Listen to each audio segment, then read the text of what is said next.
শুধুই কি বিষয়টা এরকম যে শুধুমাত্র অর্থ অপচয় বাঁচানো, নাকি আমার কাছে নির্বাচনটা আগে হলে বড় ধরনের কোনো সমস্যা ক্রিয়েট হয়? আমার কাছে ব্যক্তিগতভাবে, আমার কাছে, আমি তো সারা দেশের জনগণের কথা বলতে পারবো না, আমার কাছে আমি বলছি, এগুলো আমার কাছে গ্রহণযোগ্য কথা মনে হয় না। কারণ বাংলাদেশে মানুষকে কে কতটুকু সম্মান করে ওগুলো আমাদের দেখা। তাদের দলের ভিতরে যদি এখন দেখেন টপ সিনিয়র নেতার সাথে মিড লেভেলের নেতাদের ব্যবহার, আচরণ টিভির পর্দায়ও দেখি, বডি ল্যাঙ্গুয়েজ, অনেক কিছু আমরা দেখি। কাজে কত সম্মানকে কাকা এগুলো আমাদের বোঝা আছে। কারণ ভাই এই আবহাওয়া আমি বড় হয়েছি, এগুলো গল্প। কতটুকু সম্মান আমরা করি কাকে আমরা দেখি, তো তাতে সমস্যা কি? আমার দলের লোক আমাকে সম্মান করলো না, সমস্যা নাই তো, সেটাই তুমি বলতেছি। আপনি এখন এটা বানাইছেন, একটা ইউনুস সাহেবকে আমি সম্মান করি, দরকার নাই তো আপনার সম্মান করার। আপনি তো দেশটাকে ভাবেন, রাষ্ট্রকে ভাবেন, জনগণকে ভাবেন, সব কিছু ভাবেন। কিসের ইউনুস আমার? কিসের? কারণটা কি? কেন আমি নমনীয় হব তার প্রতি? আপনাকে কনফার্ম করতে হবে, ইয়েস মিস্টার ইউনুস সাহেব, you are losing this things. এবং আমি আরও 4 মাস অপেক্ষা করবো কেন? আজকে 7 মাস 8 মাস আপনি অপেক্ষা করলেন কেন? Get lost. কেউ তো বলেননি। আমার এত সফট কর্নার, আবার দেশের টাকা বাঁচানো। আরে যখন যে সরকার বাংলাদেশে ছিল, বাংলাদেশের অর্থনীতির বাজেট যে সাইজের, সেই সাইজ মোতাবেক সবসময় লুটপাট হয়েছে, সবসময় লুটপাট হয়েছে বাজেটের সাইজ অনুযায়ী।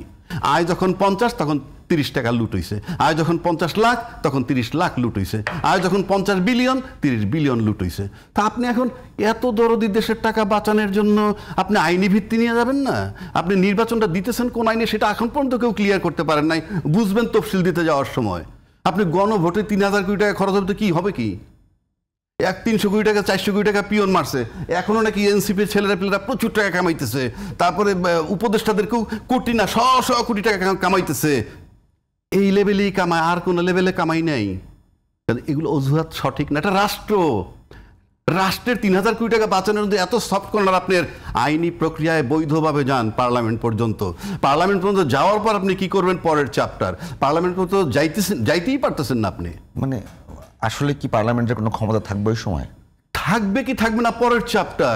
আপনি বাংলাদেশে এই যে আমি যদি বলি, আপনি যদি এমন কোনো সিচুয়েশন ক্রিয়েট করেন যার মধ্য দিয়ে দেখা যাচ্ছে আমি পার্লামেন্টে গেলে, আপনি আবারও বলেন যে পার্লামেন্টে যদি বিএনপি এখন যায়, এই জুলাই সনদ বাস্তবায়ন করা ছাড়া বিএনপির কোনো অল্টারনেটিভ অপশন আছে? কোথায়?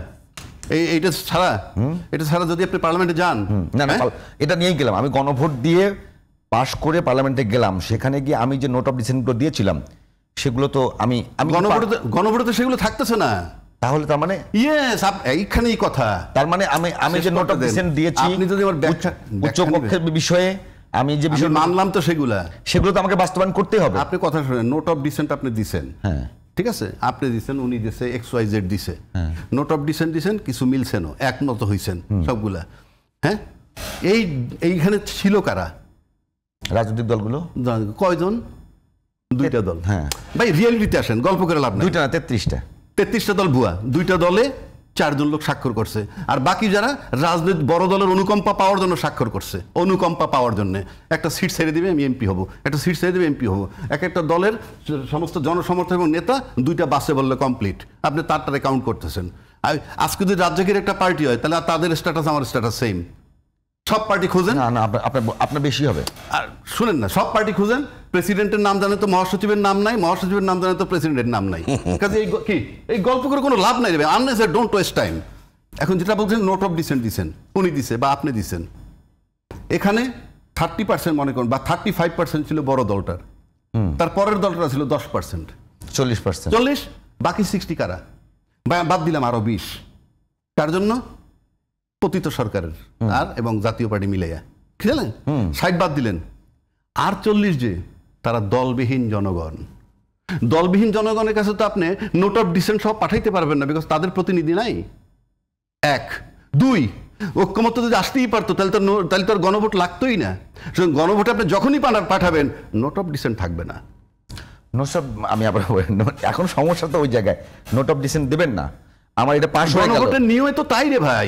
আপনি কি গণভোটের নিয়মে 84টা পর্বে আর দিবেন? জুলাই সনদের আইনি ভিত্তি চান কি চান না, হ্যাঁ বা না, দ্যাট ইজ গণভোট। সাধারণ মানুষ কি, মানে সাধারণ মানুষ কিচ্ছু বোঝে না তো করতেছেন।